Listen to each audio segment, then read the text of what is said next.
Alright, so as I said today, okay, before we start today's lesson, okay, you have to go through the answers for your worksheet that you have submitted, alright? Okay, despite, even though we are discussing, you still have to submit your work, otherwise, yeah, I will not know whether you have done it or not, okay? So let's go through, okay, the worksheet together.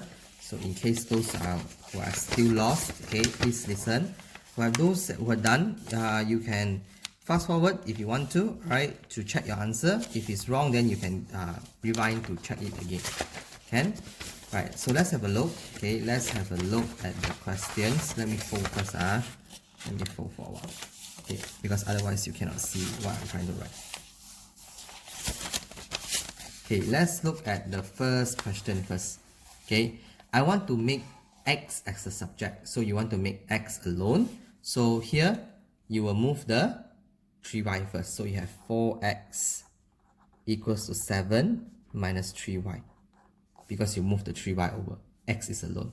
Right?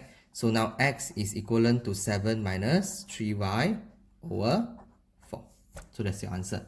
2 marks. Moving the y over, correct. Moving the 4 over, correct. So 1 mark, 2 marks. Okay, because it's a plus, you move over, become minus, remember that. Then this is multiplying, move over, divide. That's why it become like that. Can? Alright, good.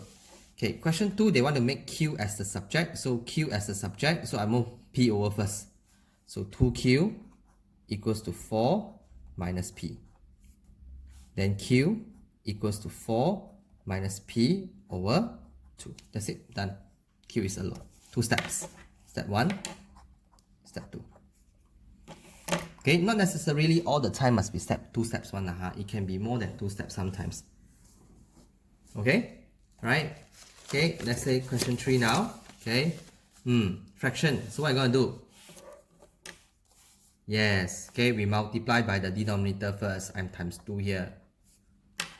Right, so you have 3k plus 4 equals to 10p. Right, the question wants k as subject. You see k as the subject. So which one you move first? The 4. So you have 3k equals to 10p minus 4. Then k is equals to 10p minus 4 over 3. Okay, so 3 steps here. First step is this one. Then you move 1. Then you move 1. See, 3 marks. Right, in IG, they are very generous. They can really give marks in this thing, right? But of course, they won't give until like 4, 5 steps, 6, 7, 8, 9 steps like that. Okay, usually it's very fast one. Okay, 3, 4 steps, it will be done. Okay, alright. So question 4. Okay, I will go faster in this case because you have already done it at home. Okay, we just recap only. We just go through the answers only. So now what happened is that you want x as you see, express x in terms of y. It means I want x as the subject. Right? So same idea, because of the fraction, right? The entire equation I'll multiply by y. Okay, so you have 3 bracket 2x minus 1 equals to 5y squared. Because 5y times y is 5y squared. Okay, you want x alone. So this is blocking my way. I'm going to move this one over. This is what? This is multiplying. It's just that we don't write anything in between. There's a multiply. I bring over to divide. So this is 2x minus 1 equals to 5y squared over 3. Okay, you have 2 choices. Either you expand, open the bracket first. Okay, then only you bring over. But it's going to be tougher like you bring over. Okay, let's say we don't bring over. Okay, because it will be more tougher. Let's say you expand. Okay, because bracket we know that bracket must expand, right? So it's 6x minus 3 equals to 5y squared. Okay, so you have 6x now equals to 5y squared plus 3. Correct?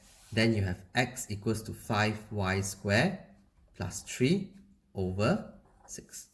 So this is a better answer. Right? So in IG, how many marks they give you? 1, 2, 3. This one is not. Okay, expanding is not a necessary. So they might not give you marks for that. Right? Because it's not a necessary. Okay? Alright, so yeah. That's the answer for question number 4. Okay, let's look at question number 5 now. Okay, let's look at question number 5. Right, question number 5 here says that you have this now. So same idea, fraction, don't like, what you going to do? You're going to multiply the entire equation by 4. So you have k plus 12 equals to 28p. I times 4 for everyone. Okay, question 1, k alone. So I move the 12 over. So k equals to 28p minus 12. That's it, done. 2 marks. 1 mark, 2 marks. Okay? Right, question 6. What are you going to do? Multiply by 2 or 4 or 8. 4 will do lah, because lowest common multiple ma. 4. Okay, so you have 3 over 4 times 4 is 3. Q over 2 times 4 is 2q, right? Because you see, q over 2 times 4, right? You simplify 1, 2, so you have 2 times q, so it's 2q. So this is minus 2q equals to 8p. Alright, so you want q alone. The question says express q in terms of p. So q is the subject. You want to do q as subject. So what are you going to do? Right, you move the 3 over. So minus 2q equals to 8p minus 3. So you want q alone. So you bring the negative over. So q equals to 8p minus 3 over negative 2. Right, this is one of the answers that we have. But usually, okay, you need to make things into positive. You see, right? Don't look at this part. Look at this part. Majority of your things, right, is in negative. You see, this is 8p, this is negative 3, this is negative 2. Majority is in negative. So if let's say up, down also gets negative, what we're going to do is that I will go multiply by negative for this part only. So what I have is now negative. Okay, this is positive, so it becomes negative, negative 8p. This is negative, it becomes positive. This is negative, it becomes positive. So it becomes like that. Okay, both answers is correct. You want to leave your answer as this, no problem. Right? You want to leave your answer this, no problem. They are the same thing. Okay, it's just that this one is with negative in the bottom, but this one is without. So what we're going to do is that we just change the one with positive into negative, the negative becomes positive. Why do I do that? Because majority of it is in negative and it makes things complicated, especially when we want to calculate things.